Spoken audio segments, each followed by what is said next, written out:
Hello, welcome to Kitchen Basics 101, where I teach you the bare bone basics as if you've never cooked a day in your life from the perspective of a mom. Lately, I've been trying to get more fiber in my diet because everything I read about my health, it's like fiber. And I probably don't get enough fiber in my diet.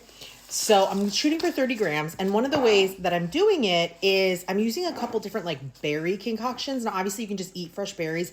And in the summer, I will definitely do a lot of that. But not every time of the year is there great berries available, in my opinion. So here's one of the things I've been doing. So Marionberries, a cup of Marionberries is, I think it's like 8 grams. Let me look just to be sure I'm not lying to y'all. 7 grams of fiber in 1 cup of Marionberries. So these are just frozen. I put a cup here in my jar, and then I just put a tablespoon of sugar. You could use coconut sugar.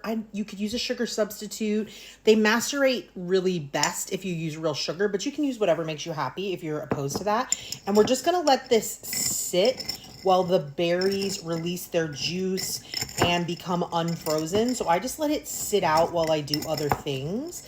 And I kind of give it a little bit of a mix, and then you'll see like a magic, like a science experiment, like we're back in preschool. As these defrost and the juices are released, these will become super soft, and I'll be able to basically mash this up into like a jam.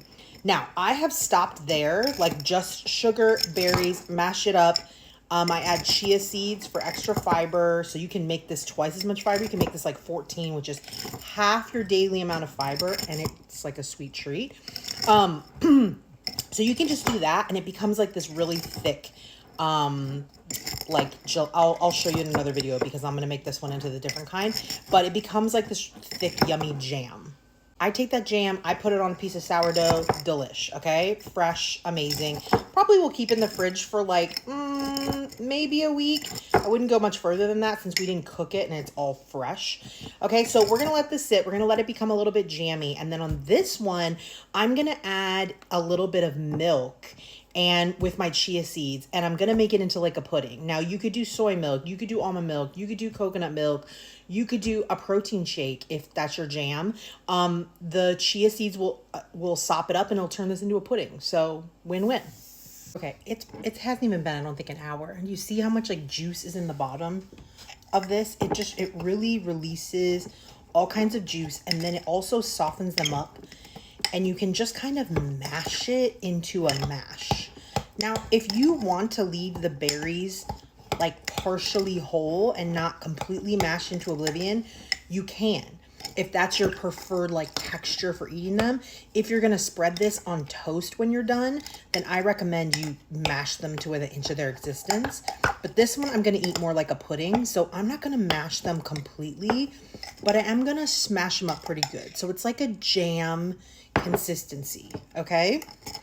And I mean, really, there's not much more to jam other than you would heat it, and obviously can it, which would make it last longer. This is not canned or heated, so this is not going to last for a long time. This is fresh. And you would put some gelatin, but as place of that, we're going to put some chia seeds. I think I told you this amount of berries is already 7 grams of fiber. So you could just eat this right out of here. Sweetened berries, delish, yum.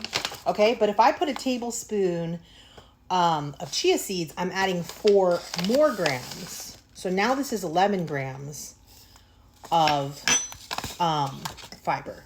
So I'm just going to give that a stir. Amazing. You could do up to 2 tablespoons, but don't do more. I'm just going to do 1 tablespoon, okay? So see, it's just like a thick jam.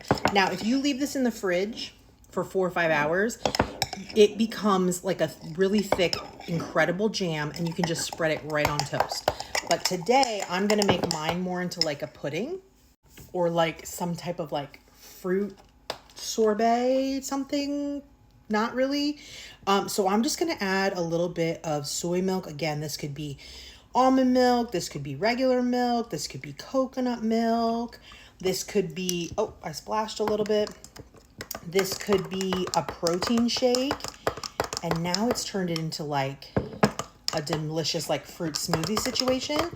And I'm just going to let this sit in the fridge. It can be overnight. Like you could prep, maybe do 4 or 5 of them for the week. I wouldn't leave them more than a couple of days. Or you could let it sit for just a couple of hours and then come back. So that's what we're gonna do. We're gonna let it sit for a couple hours and we'll come back and see what kind of consistency we get. Okay, I'm impatient, so it's only been a couple of hours. It hasn't been overnight. So it's still pretty like loose. If you let it sit overnight, it will become more,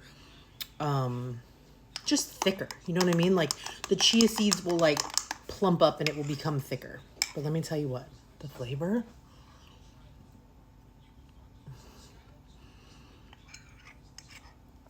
So good. This is 11 grams of fiber. It can't be a lot of calories. There's a tablespoon of sugar and some blackberries and chia seeds. What's the calories on chia seeds? Does it tell us? 60 calories. This cannot be a lot of calories. Loaded with fiber, and it's like the most delicious dessert ever. So satisfying. I wonder if you could freeze it. Maybe. But if you let it sit longer, it will become more like a pudding and less like a fruit soup. But I couldn't wait because I'm hungry. 25 out of 10. Freaking delicious. I also like it the other way, where it's just the fruit and the sugar and the chia seeds, and I spread it on sourdough. But eating it right out of the jar with a spoon, heaven. Love you guys.